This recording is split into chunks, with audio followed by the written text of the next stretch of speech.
begin the press review in this maiden edition.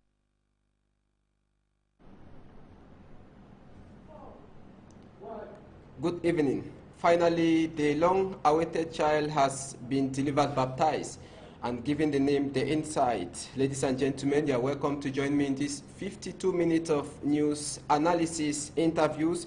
It is a moment to make a review of events that made news during the week. We shall be taking you to the week in retrospect. We shall equally be taking you to our interviews.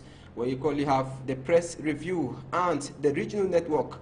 Why not the special story that urges our guests tonight, and we shall be looking at the prospects and challenges of the common law practice in the country. This is The Insight. Stay with us.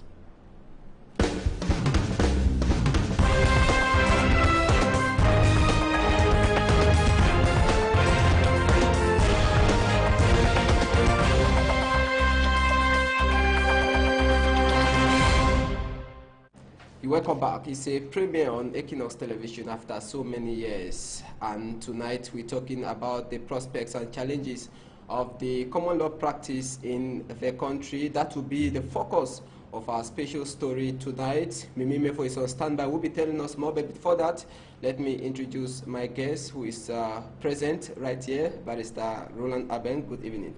It's my pleasure, Mr. Ford. You are a member of the Cameroon Bar Association, equally the national coordinator for coalition of the ICC, the vice chairman of the African Committee of the American Bar Association. Welcome to join me once more. It's my pleasure, once more. Now, what is the latest in the field of common law lawyers in Cameroon today? I would rather be in the place, I would rather you have somebody from Nuwela, the Northwest Lawyers Association, or Fakla, or any of the lawyers in the Southwest Province.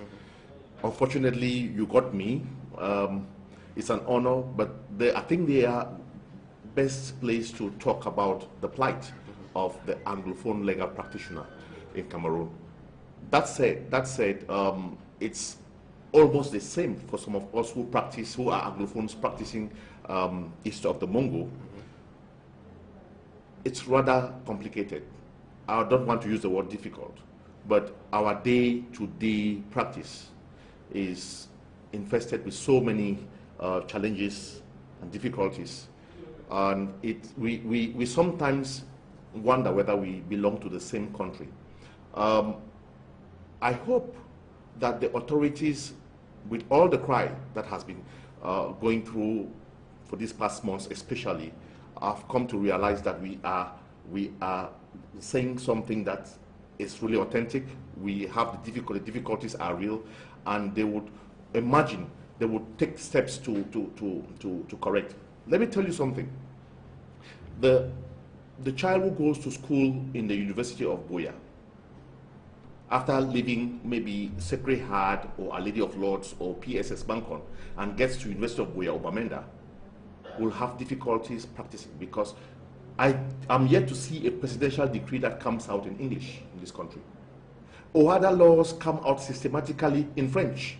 Until today, we are in August 2015.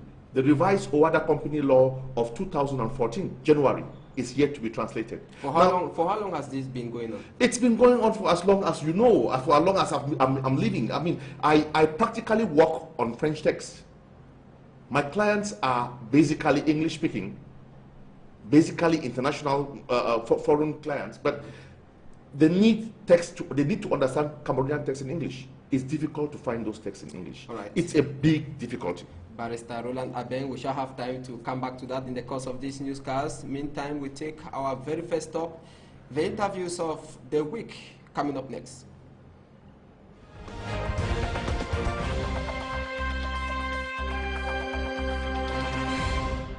The economy in Cameroon and Bangui could have been booming, because that's where our main resources lies. Here we produce plantains, everything, but for it to get out of Bangui is a problem. Bangui here, a bunch of plantain is 150 francs. When those buyers come here and buy it, they take it to Douala. In Douala, they will sell it at 1,000 francs, making us who are producing the plantains to be growing poorer and poorer. For my gallon of fuel to reach here, I pay 10,000 francs for 200 and 80 liters for it to reach in Bangam. So that road problem is really causing us a problem. And the gullies are too deep. They are too deep for vehicles to pass. So we are really facing that problem. Can you imagine that people stay for a week without passing to go to another province? It's really a shame. The third one was saying, how did they remove it without the administration Yaoundé? Without knowing it. It's really a shame. It's a disgrace with him. You can see, it's a shame. Countries are proud of a two-link road. We are not even ashamed of a one single road leading to a province. I want to appreciate the national chairman of the SDF, who in fact has come out with a lot of talk on building on marshy land. Most of this marshy land is where flooding takes place.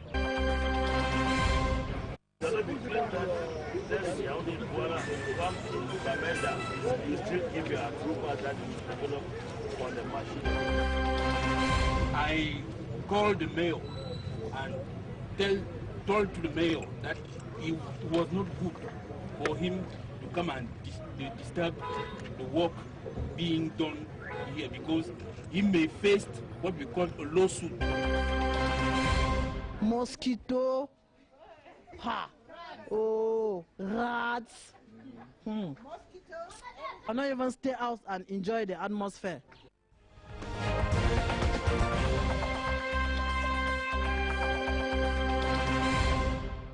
The interviews of the week, you shall be discussing them in the course of this program, The Insight on Equinox Television, our regional reports, as well as a special story. But then our guest tonight, Barrister Roland Abeng, you watch there the interviews of the week. The main one, the route in Babaju West Region, just a frontier, the boundary to Santa Subdivision Northwest Region. I used the road last week, and I can tell you it's really a shame. It's deplorable. It's a shame. What strikes me is I want to connect two interviews that we had there. The one of Frundi confronting the building of houses on well, marginals. I saw Frundi and the prefect of Mezam. And yes, I see Frundi acting for something to get right. That's not the same Frundi 10 years ago. That road you see has a toll gate. The road between Mbuda and Santa, there's a toll gate. The road is worse than the road to Manfi. I am imagining why Frundi, I'm trying to imagine why Frundi would raise his voice on issues that are of much more minimal concern than that issue of the road. It bothers me personally as somebody who is a political observer. It's important that our authorities focus their attention to the human being. Okay. People in this country, or our authorities, think of themselves or of their political future and forget about the livelihood of those people that are supposed to govern. If they only thought of that, and the fact that in a few days' time our children will be going back to school, we should not be talking about the road. The main road that leads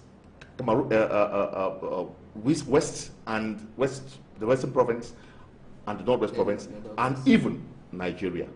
Don't forget that the Enugu, Manfi, Bamenda Road is a corridor where goods can come in from Nigeria to the rest of the country. That is deplorable. That we should, in the 21st century, the construction of the ring road. The ring road is better than that part of the road. The ring road now is better than the Bunda Bamenda road. You can be sure about. You need to see what people have gone through. The ring road is an all-season road, and people use the road on a daily basis. People take between Bunda and Bamenda is at least 6-hour journey. Bunda to Bamenda. That's something that should happen in 45 minutes, in less than 30 minutes. But we do 6 hours. It's deplorable. Okay. Barrister, now let's move over to the second item. If you did miss some of the events that made news during the week, Equinox Television is here just for you. Let's now have the week in retrospect.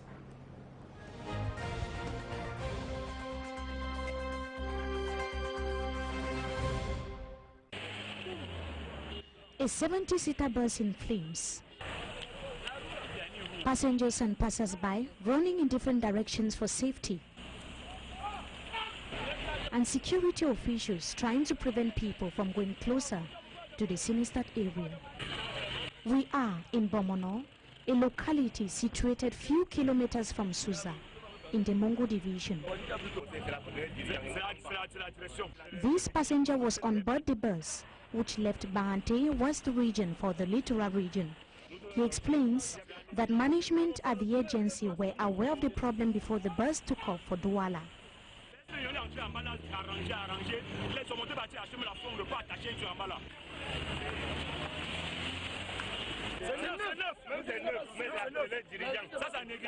Several passengers therefore attributed the incident to negligence.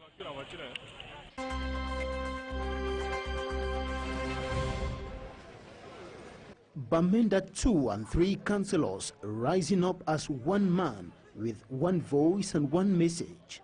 They are saying no to the construction of houses on the marshy land at Mailfongpen by a building material supply company. Considering the fact that the occupation of marshy lands is one of the major causes of floods in the town, they have taken to the street to ask authorities competent in land matters to respect laws on land tenure. Speaking to the Mezam Senior Divisional Officer, the chairman of the Social Democratic Front, John Frundi, condemned the fact that a building permit was issued to the construction company to exploit a risk zone of that nature. When you build,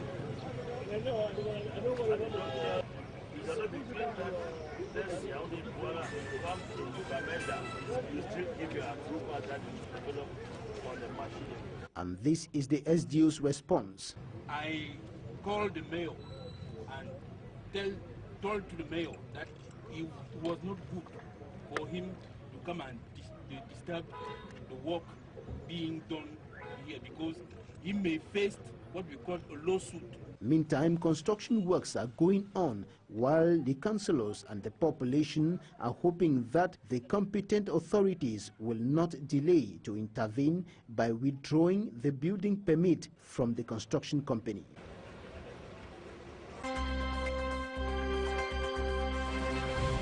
Over 50% of Cameroonians are migrating from rural to urban areas, according to an official source. And when they come to a town like Yaoundé, most of them live in shacks, slums and shanty with well-known characteristics. The government wants to give some Yaoundé slums, shacks and shanty a new facelift. Minister Mboenchi of Urban Development and Housing is the man in charge of the project. He was on the ground Wednesday with his team of experts and partners in the slums, shacks and shanty of Kolbikok, a neighborhood in Yaoundé, which is one of the experimental areas of the ongoing project. His message to the local population was clear. The transformation of the shanty area cannot take place without some effects. Nonetheless, those with land titles will receive indemnities from the government. Government which has also promised even to help those without land titles. If the project goes as planned, low-cost houses will be constructed in the Kolbikok area. The area will have good access roads and other urban facilities.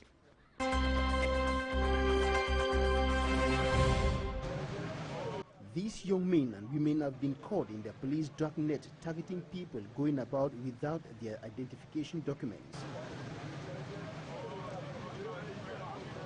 Within the context of efforts to beef up security across Cameroon, police, gendarmes and military officers stormed the Makian neighborhood in Douala Thursday morning, and many people, especially youths who were not in possession of their national identity cards, could not escape the wrath of the law.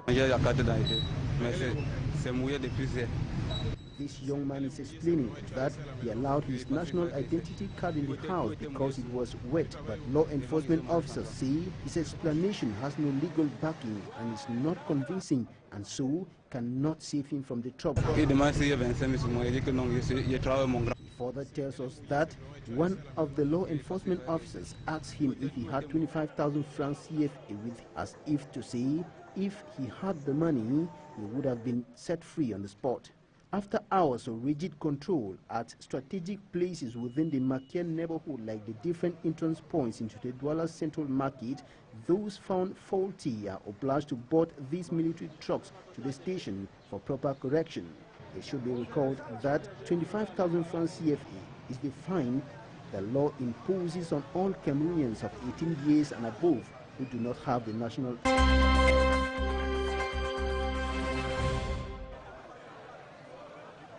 Even the heavy downpour could not prevent the inhabitants of Quartier Ange, Precasses neighborhood Thursday morning from manifesting their dissatisfaction in front of the office of the electricity distributing company in Lokpom. The inhabitants say they have gone for several months now without electricity, to the indifference of the authorities of the electricity distributing company. It don't make 3 months like a 2 week just now. Where Purano day. With the sleep so Purano day. With the Boko Haram day for officer, Boko Haram profit come set for a but we don't know. They complained of having forwarded many complaints to the electricity company with promises given by the latter, but which are never been fulfilled. 2 times this and they will give it 4 rendezvous. We will be for NAO Lenji Monday. The king for NAO for $50 we say they would then go pass after more work. Meanwhile, surprised by the demonstration, authorities of NAO accused inhabitants of this neighborhood to be the cause of their problem. It was revealed by the chief of commercial department of Douala North, Mr. Ngongang, that anarchical connection being carried out by the inhabitants of this neighborhood is the cause of low voltage and eventual lack of electricity in this locality.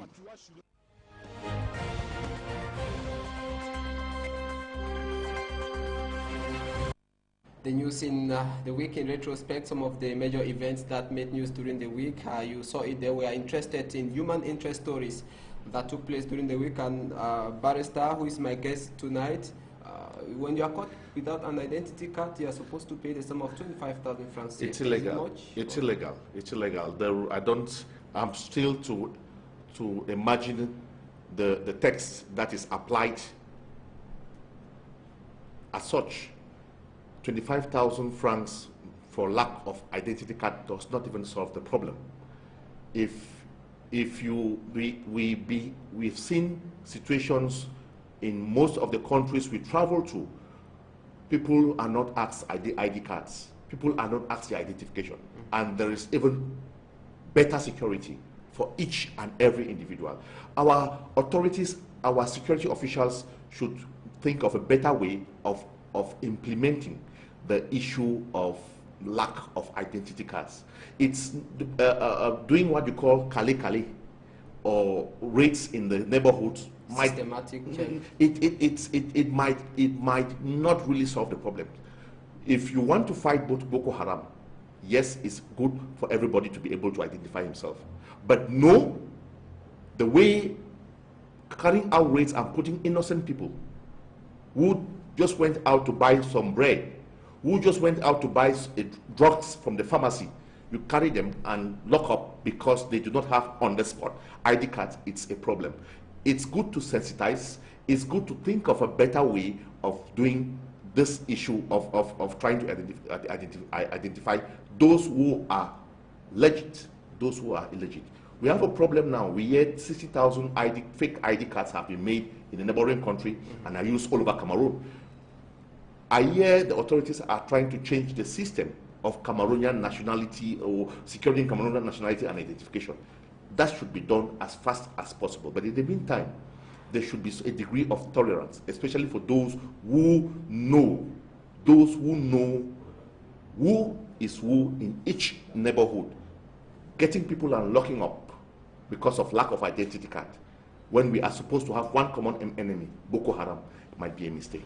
All right, Barrister Roland Abeng, the newspapers, just like the radio and television, also got interested in some of the major events that made news during the week. And that is why our reporter, Babila Jonathan, flipped through some newspapers. This is the press review.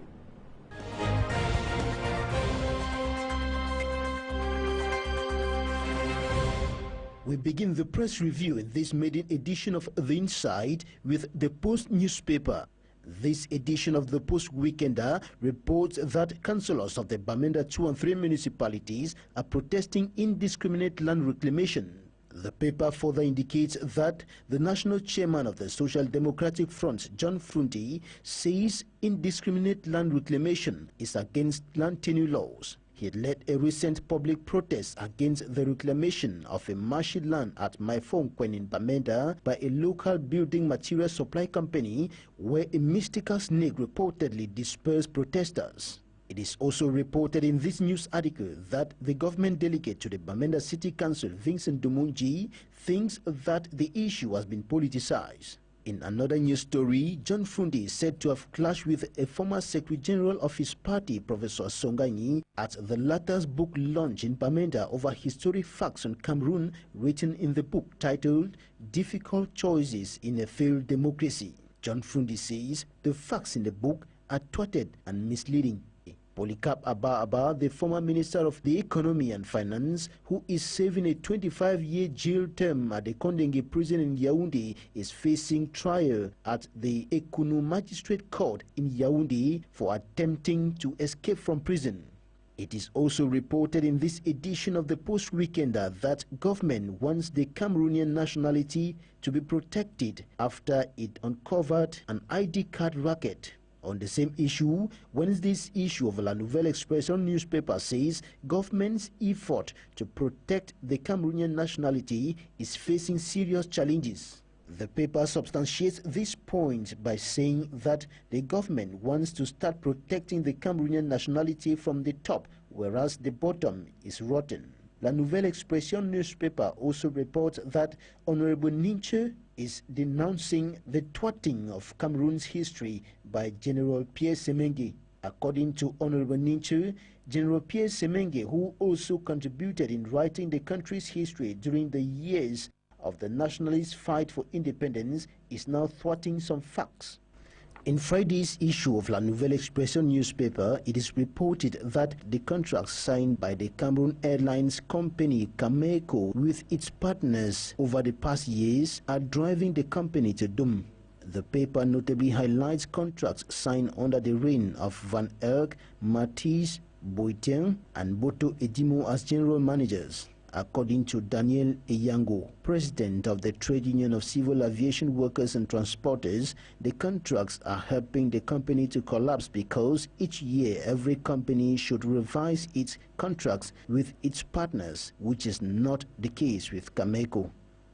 According to Eden newspaper, the reorganization of grassroots organs of the Cameroon People's Democratic Movement (CPDM) in the Northwest region has become a deadly battle, with imported witch doctors swinging into action. In another news article, Eden newspaper highlights the fact that there is no Anglophone among the 5 generals recently appointed by President Paul Biya. The 5 generals officially took the baton of command Friday during a ceremony at the military headquarters in Yaoundé, presided at by the Prime Minister Philemon Yang. Eden newspaper also highlights the alleged disappearance of 2 billion francs CFA at the Douala seaport, tons of rotten fish seized and destroyed in the southwest regional chief town Boya, and the Boya University Vice-Chancellor's disappointment with what she calls the horrible GCE English language results.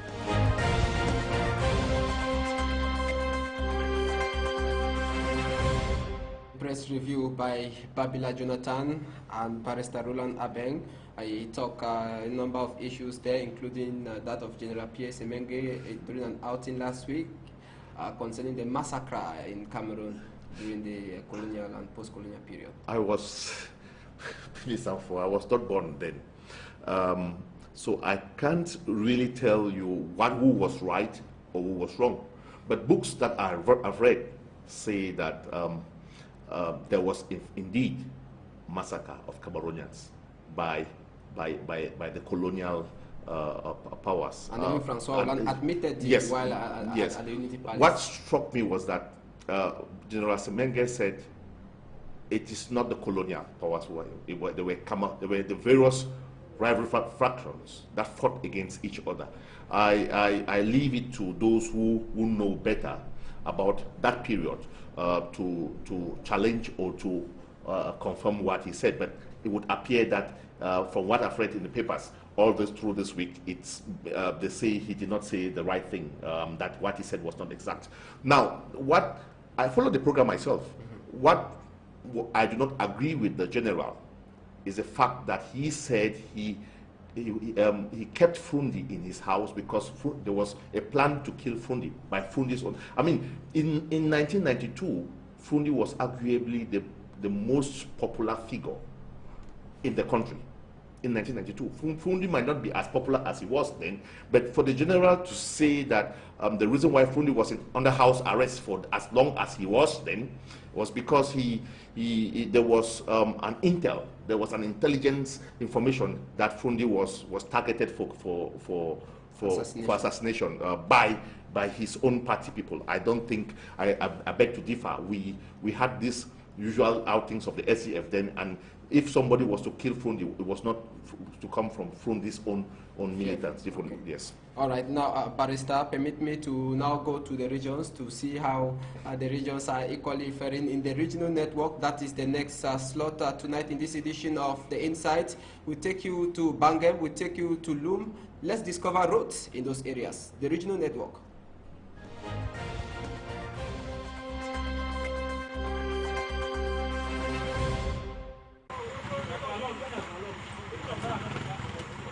This is what it takes for commuters to get to Bangem. Whether from Tombel or Melong, it is a veritable nightmare to cover the distance leading to this locality of the southwest region.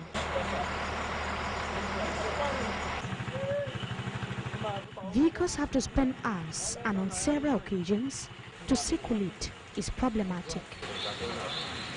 For my gallon of fuel to reach here, I pay 10,000 francs for 280 liters for it to reach in Bangem. So that road problem is really causing us a problem. And the gullies are too deep. They are too deep for vehicles to pass. So we are really facing that problem. This heavily loaded truck may not arrive Douala on time, and even the cost of transportation is another major preoccupation of the population. From Tombel to Bangem this rainy season costs 5,000 francs CFA, and the journey between Melong and Bangem is 3,500 francs.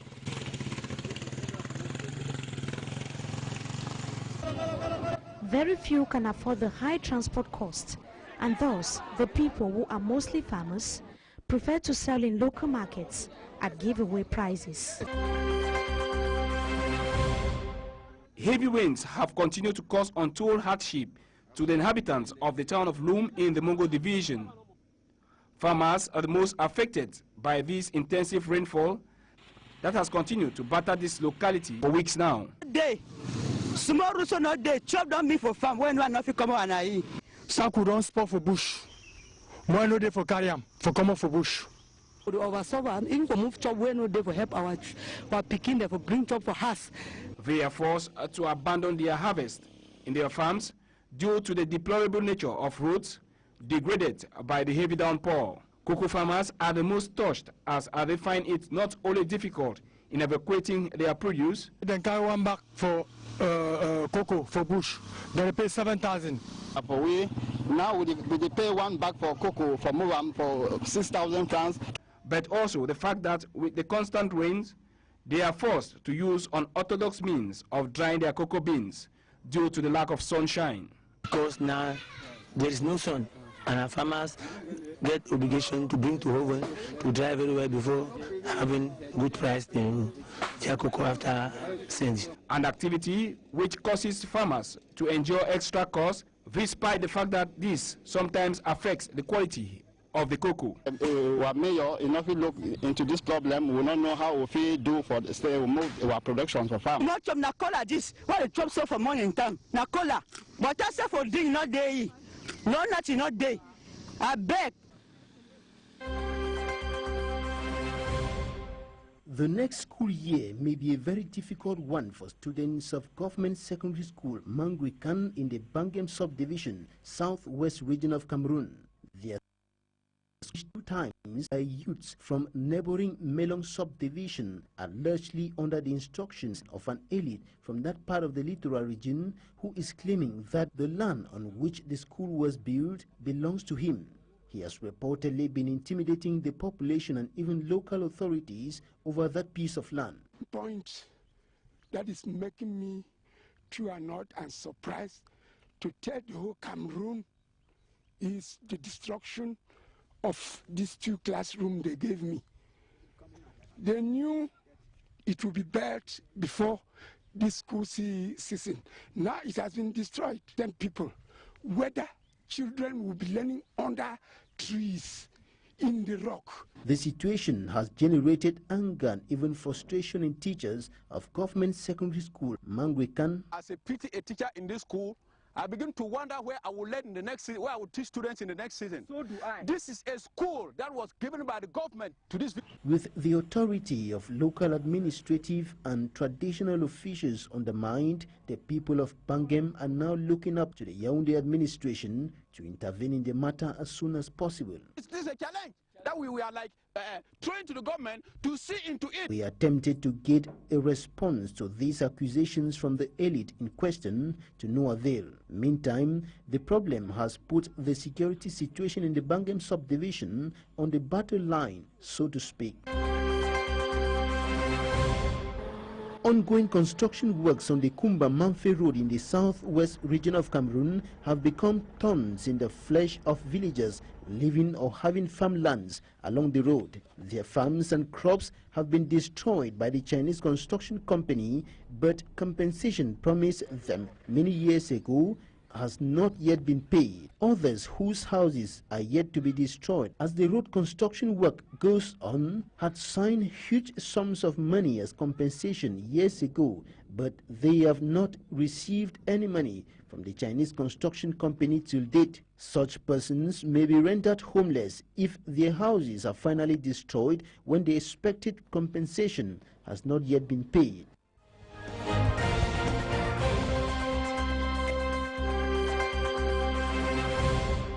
The regional network there compiled by the entire members of the English news desk as well as correspondents in the respective regions. Ladies and gentlemen, you're watching The Insight on Equinox Television. Coming right ahead, we meet our guest. We are talking about the prospects and challenges of the practice of common law in Cameroon. Stay with us.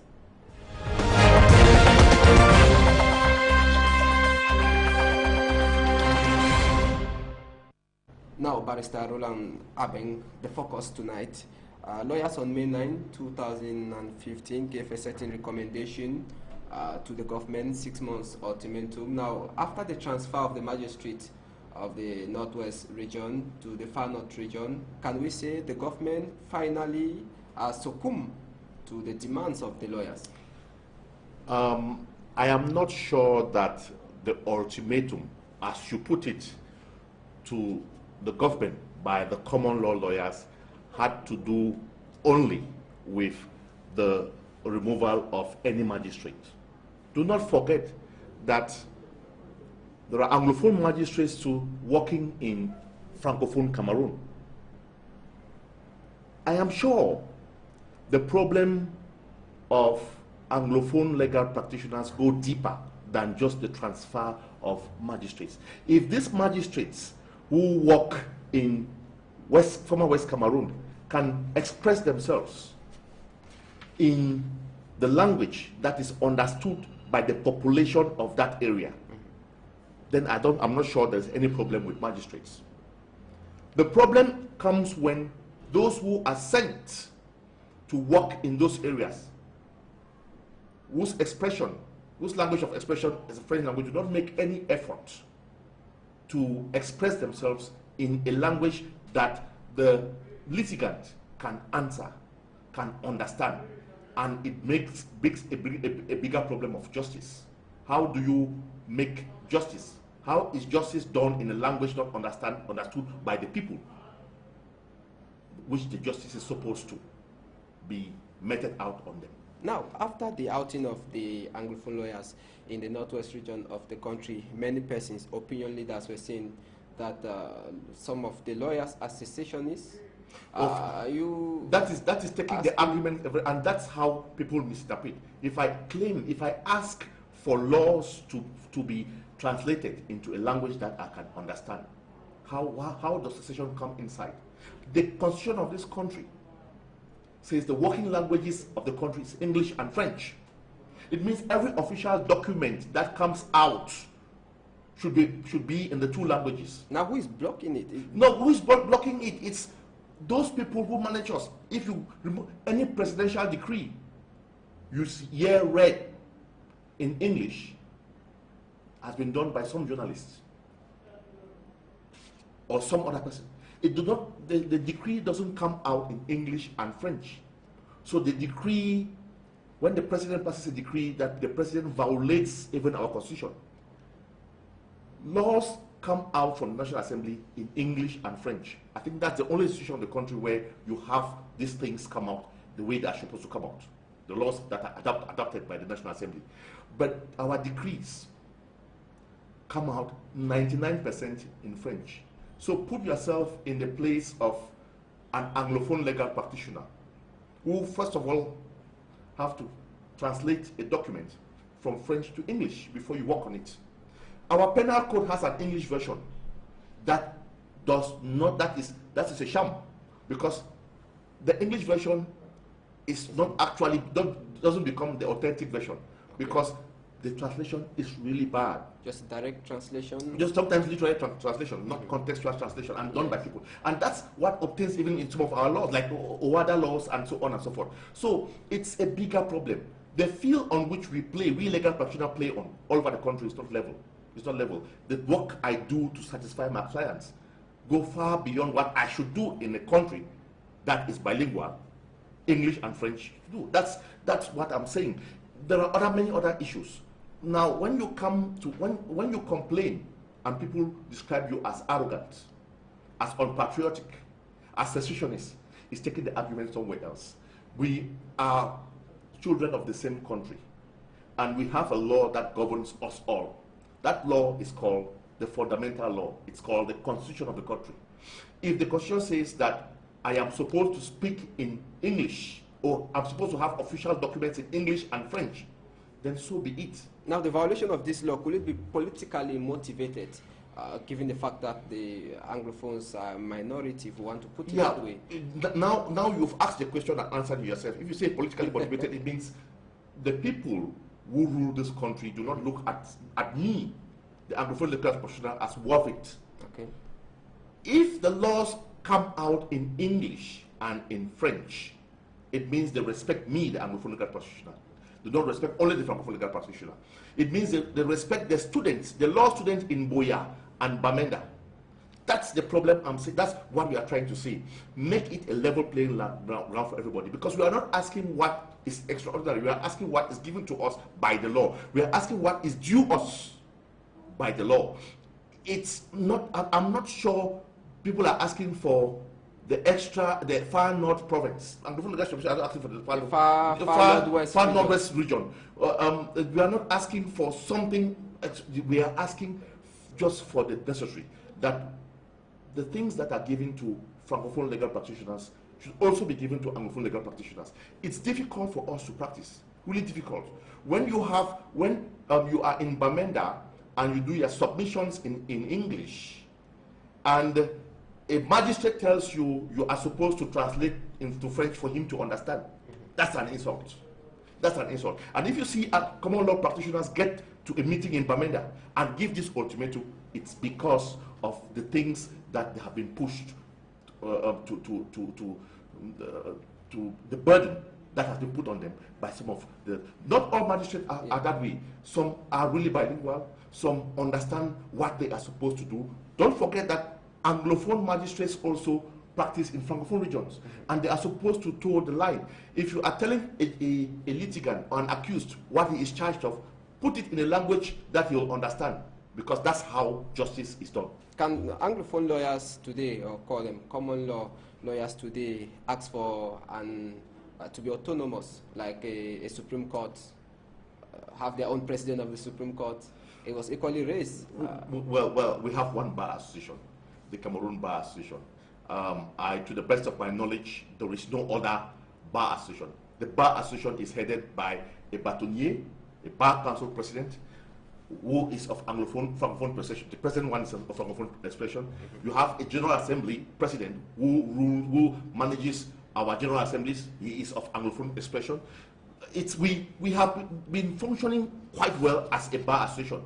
I don't know of any situations where people want to create their own, or some groups of lawyers want to create their own bar association.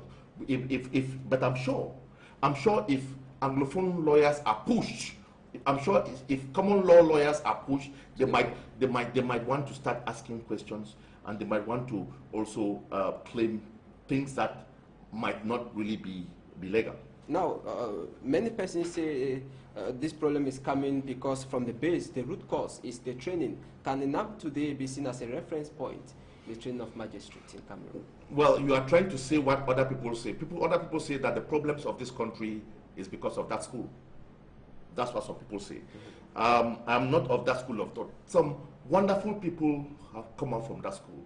The thing is that in some countries, in most countries, countries that matter, magistrates come from the bar. That is, you become a lawyer, you become so experienced as a lawyer, and then you can then become a magistrate, goes for some training and become a magistrate. In this country is the contrary, And secondly, the problem of this country has to do with the independence of the magistrates. Who appoints the magistrates? Who is the magistrate trying to satisfy? If the authorities are angry with you, are you sure to keep your posts? Are you sure to... there are other things that come into play. This has nothing to do... We have one of the best... Our magistrates know what is supposed to be done. Our magistrates are very knowledgeable people. Because the proof is that you have Cameroonian magistrates all over the world doing various international jobs to the satisfaction of the international population. Now, what happens when they come here? What happens in Cameroon is that our magistrates are not given the tools they are supposed to work with. Okay. If you insist on magistrates being bilingual, they'll be bilingual. Don't blame blame the system. And if we have Cameroonian magistrates in the ICC, in Rwanda, in Sierra Leone, and so on and so forth, they do a very good job. Even in the country, you have some magistrates that are very bilingual with integrity, and they are not arrogant. If you want to be a good magistrate, you know what it entails. You know what is to be done. All right. I pray that we all sit up and our authorities give the tools that are supposed to be given to our magistrates, and our magistrates themselves sit up and make judgments by their consciences and by the law. Okay, Barrister Roland Abeng, let's now take you memory lane, televiewers, to have a better understanding of the common law lawyers, the problem of the common law lawyers in Cameroon. Mimi Mefo has the special story for us, and when we come back, we shall be concluding this edition of the program.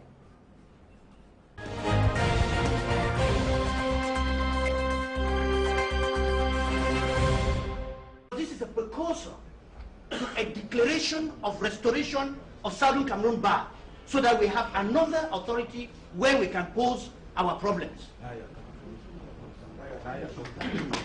These people over here never had a bar. They never had a bar. The declarations of Anglophone lawyers, when it was just a rumor that plans were on the way to wipe out the English legal system in Cameroon. They are smashing us. We need to move and see our Minister of Justice, who is the author of the project which is about to go to Parliament. They marched towards with actions, and on that fateful April 24th, 2015, they stormed the Ministry of Justice for the matter to be addressed. But the response of Laurent Eso was not satisfactory. The dignity of the English legal system was at stake and needed to be preserved. The problem is still there, and as he has said, it is more technical. We wait to see what they are going to do. But whatever the case, we will definitely do everything to preserve jealously our legal cultural heritage. We will preserve it. Even the Constitution recognizes it. Trouble started when the government began appointing Francophone magistrates and judges to English-speaking regions. civil law lawyers with little or no mastery of the English legal system, or better still, the common law, worsened matters by making submissions in French. During the last movement of magistrates transfer, the sense of Francophone magistrates to the Court of Appeal in Bamenda. That's what caused all this problem, which is to me is of bad faith. I believe any Cameroonian below 60 can speak some English and French. They are bringing in the civil law type of system into a common law type of system, which cannot work. The issue sparked nationwide rage amongst common law lawyers who held a series of meetings to warn the regime to respect the bilingual system, the biculture, the bilingual nature of the country. A resolution of All Anglophone Lawyers Conference, which held on May 9, 2015, gave 6 months to President Paul Biya to react or face international jurisdictions. We are not Francophone magistrates. We are not Anglophone magistrates. We are magistrates. It has to be clear. The then Attorney General of the Northwest Court of Appeal stepped in and admitted that the much talked about abuse of the English legal system was a reality in Bamenda, though not practiced by all. It's true. We have some of our colleagues started to submit in French. Magistrates who do not know anything about common law came here and have decided to abolish the application of the common law in the Northwest region. I think it's not to interest of a good function of the justice. On whether to harmonize both the common and civil legal systems or adopt a federal legal system in Cameroon, the Englishmen in black were divided on the matter. An independent head where they could take their decision. But this is very, very difficult. To me, as a lawyer, I don't think that that's what lawyers should even sit and talk about.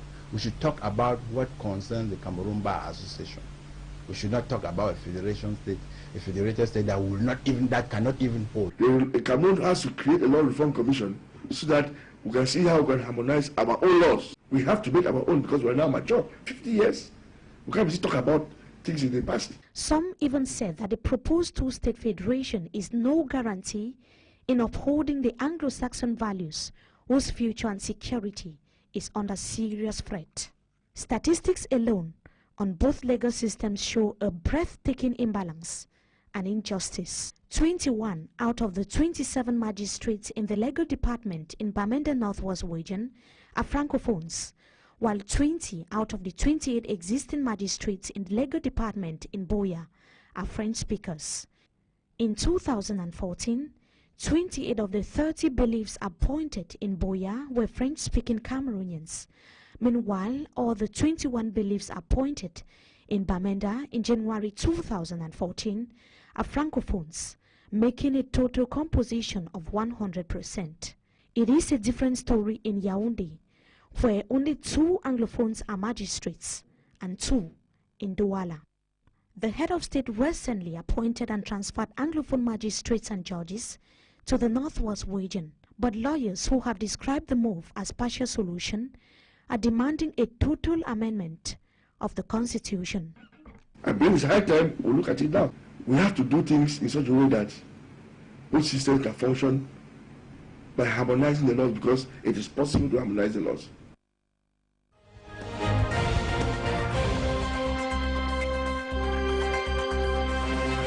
The last item there, the special story. Thanks a lot, Mimi Mefo, for that report. My guest tonight, Barrister Roland Abeng.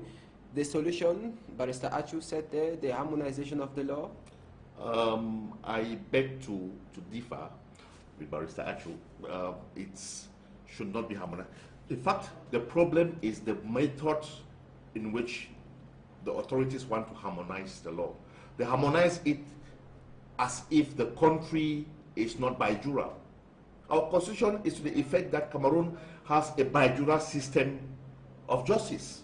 Let's not fool ourselves. So you are not in for harmonization? No, harmonization has already been on. We have one labor code, we have one criminal code, we have one criminal procedure code, etc., etc. No, so harmonization has been coming piecemeal. The problem is that respect procedure in Anglophone Cameroon, respect procedure in Francophone Cameroon If lawyers are supposed to be in wig and gown, for example, in Anglophone, leave it the way it is, because that's the way we brought up. That's the way we know should. That's how things obtain in Anglophone Cameroon. Those small things matter. If laws are supposed to come out in English and French, so be it. Don't do it as if Cameroon is only francophones in Cameroon. Those are the small things that, of course, let's get back. The appointment of bailiffs, of notaries, of that. In West Cameroon, in former West Cameroon, in Anglophone Cameroon, notaries are lawyers. These gentlemen want to remain that way. In Francophone Cameroon, notaries are different from lawyers. That's why, because I practice in civil law jurisdiction, I cannot be a notary. But the lawyer in Bamenda or in Boya is also a notary. Okay. Now, it would appear there is a draft bill for notaries to operate separately from lawyers in Bamenda, which is what they don't want. So these are the small things that bring problems. Okay. And then, of course, the appointment of magistrates who refuse to speak the language the people understand. Thank you very much, Barrister Roland Abeng. It was a pleasure having you in this premiere. The insight on Equinox Television, your stand, there should be a strict respect of the Constitution of Cameroon and the laws that govern the country. Without saying that the Constitution is perfect, I stand for a strict application of that document. Thank you very much. My pleasure. We shall be happy maybe to have you some other time. It was a pleasure being with you. This maiden edition of the program, The Insider, comes back to some major events that made news during the week on Equinox Television. The entire crew join me to say thanks for watching. Good night. See you next week, Sunday at 6 p.m. local time. Bye.